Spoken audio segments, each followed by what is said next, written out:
Oh hey, look at that. You got an ROG Ally. Don't you just love playing games on it in your hands? Wait, what are you doing? You're putting it on your desk? And you're plugging in a mouse and keyboard and a monitor? What do you think that thing is, a desktop gaming PC or something? Oh, huh. Well, alright then.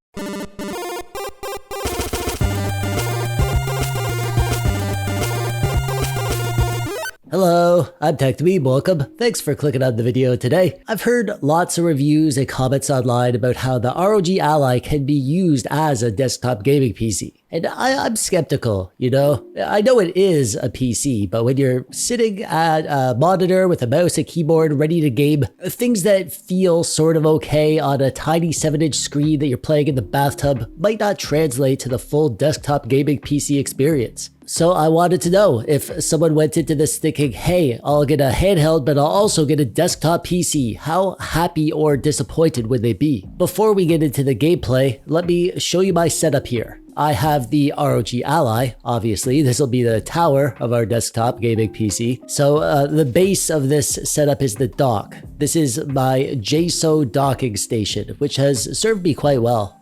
Plugged into this, I have quite a few things. I have a USB-A hub, which connects my mouse, the Corsair M65 Elite. And I have this keyboard, the Skylung GK61 mechanical keyboard with red switches.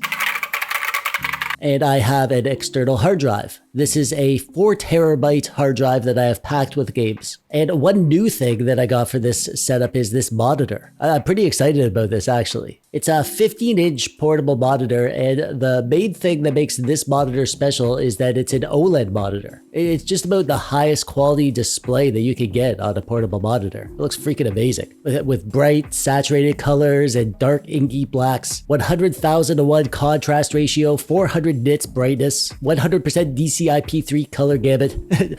Just trust me, it looks 10 times nicer in real life than it does on the video. And it has a 1 millisecond response time, so it's great for gaming. And it's a portable monitor. It has this little magnetic stand on the back. The company that makes this, InnoSyn, they sent this to me, but I honestly do love it, and I highly recommend it. I'll include a link to this thing in the description below if you would like to pick one up. And finally, the monitor does have built-in speakers, and they're alright, but not amazing. Definitely not big, booming, loud gaming speakers. So I'm using these Logitech portable USB speakers that I've had forever, and they sound really good. And my controller is the Steam controller, which is my favorite PC controller. So here it is. Here's the setup. It's comfortable with peripherals that I've had for a long time that I know I like, with an amazing monitor, some nice speakers. I'll link to this stuff below if you want to pick any of these things up. So all that's left is to see if the Ally is going to hold up its end of the bargain. What kind of games can we play, and what settings, and how does it feel as a desktop gaming PC? Well, let's find out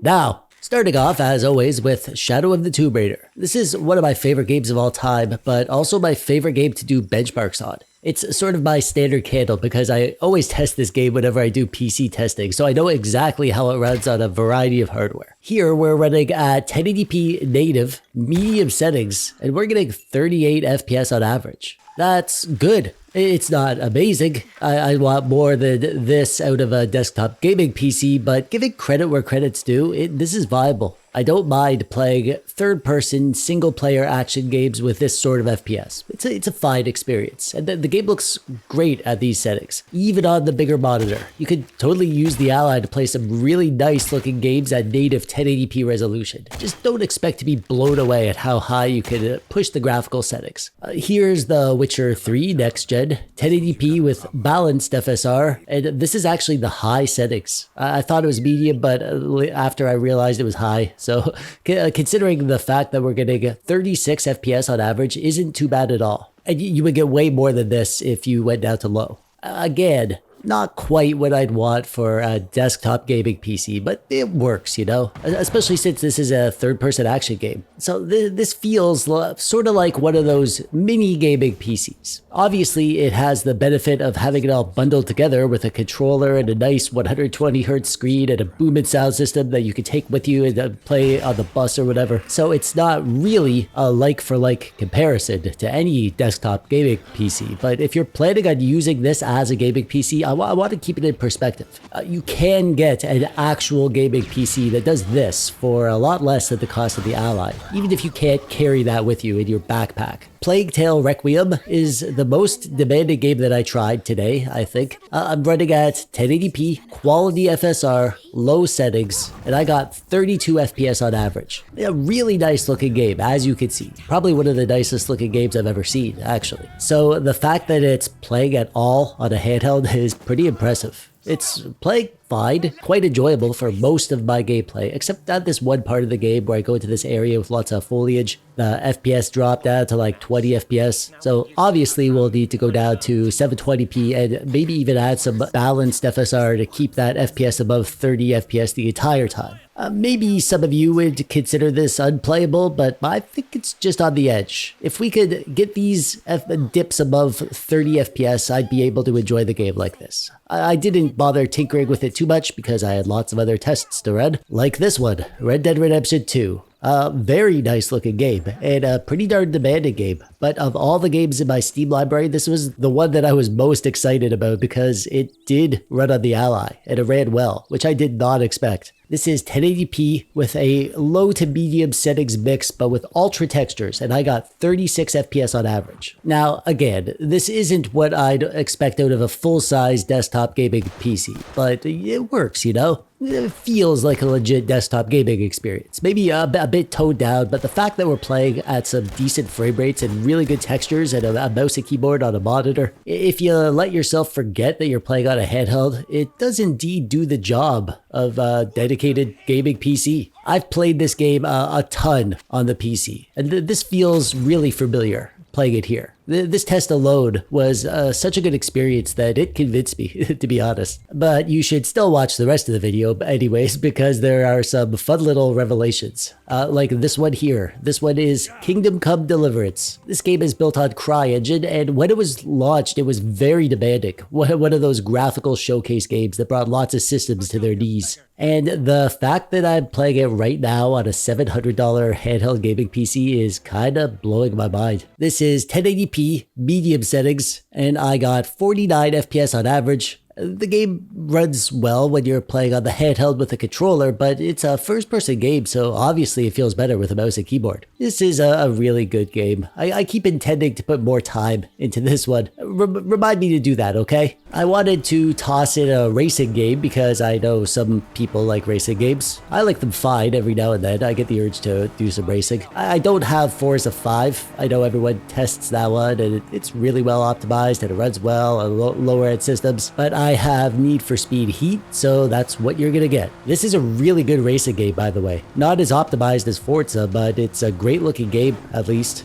Fun racing, too. I like the feel of the cars and the look of the game engine, and the way the open world and the progression is done. I've always liked the Need for Speed series, actually. This one's running at 1080p, low settings, and I got 52 FPS on average. So one of the reasons that many people choose the ROG Ally is that it's a Windows-based device. It's a blessing and a curse, I think, because there's lots of annoying Windows bullcrap that you have to deal with from time to time, but at the same time, you get access to all those games that only run on Windows. If you have an Xbox Game Pass subscription, then the Ally is going to play those games very well. And there are other games that don't run on the Steam Deck, like this one, Fortnite. It plays really freaking good. I'm at 1080p native resolution, medium settings, and I got 73 FPS on average. It's a game that plays okay with a controller, but if you want to be competitive, then mouse and keyboard is the way to go. I played this game quite a bit on PC, and this felt just like a totally normal, fine gaming PC experience for Fortnite for me. But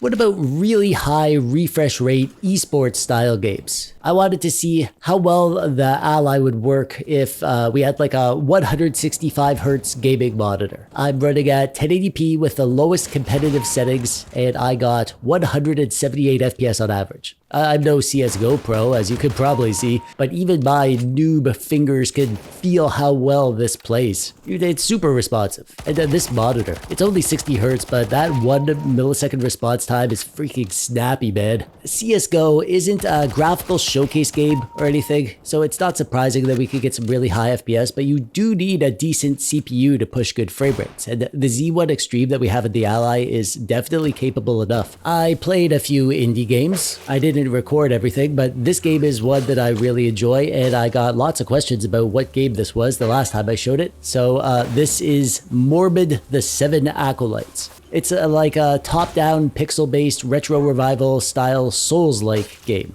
Really great artwork on this one. A great game too, but yeah, I knew the Ally wouldn't have issues with indie games. Pretty much any PC would be able to handle a game like this. But what surprised me is how different it feels when you're playing on a monitor with a controller versus playing on the Ally in my lap. It's probably a mental thing, but it ends up feeling like a pretty different game. Lots of the indies that I played felt this way. The Ally has a great screen, but playing them on a big, beautiful OLED display is a much better way to experience them.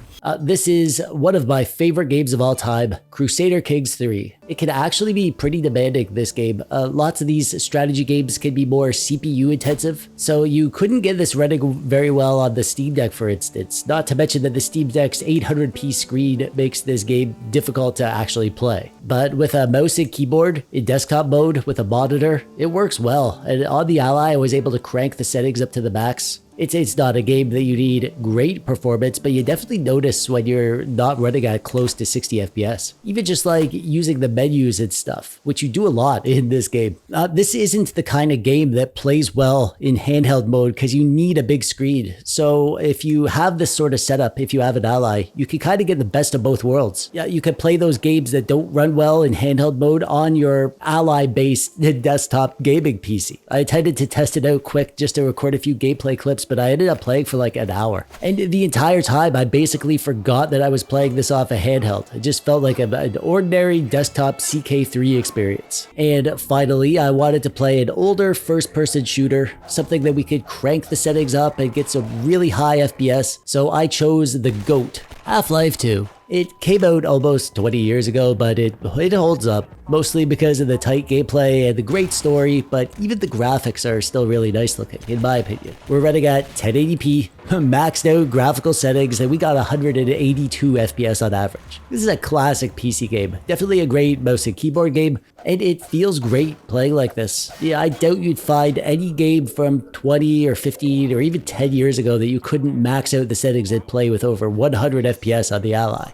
I went into this little experiment kind of expecting to rip on the Ally. I was thinking it would feel like a cheap low-end desktop gaming PC. And it sorta did at times, to be honest. This is about the performance you get from a pre-built gaming PC with a GTX 1650, for instance, which you could get for cheaper than an Ally. But you know what? You're not missing out on much using this thing as a desktop gaming PC. Yeah, it's easy to get bitter that you can't run every game at 1080p with high or even medium settings, but the fact that I was having a ton of fun was a reminder that you don't need to go nuts with your hardware to have fun. All you really need to get a desktop gaming experience is the stuff. You need a mouse, a keyboard, and monitor, and speakers, and as long as you have a PC that can play some games at settings that are good enough, really quickly you forget to be angsty about the performance and you just get immersed in the game and have a good time. Some things that are annoying on a handheld really aren't that annoying when you have the power of a mouse and keyboard to deal with them. I don't think you should buy an Ally if you're intending to mostly use it docked on a TV or using it on your desktop. It's definitely not the best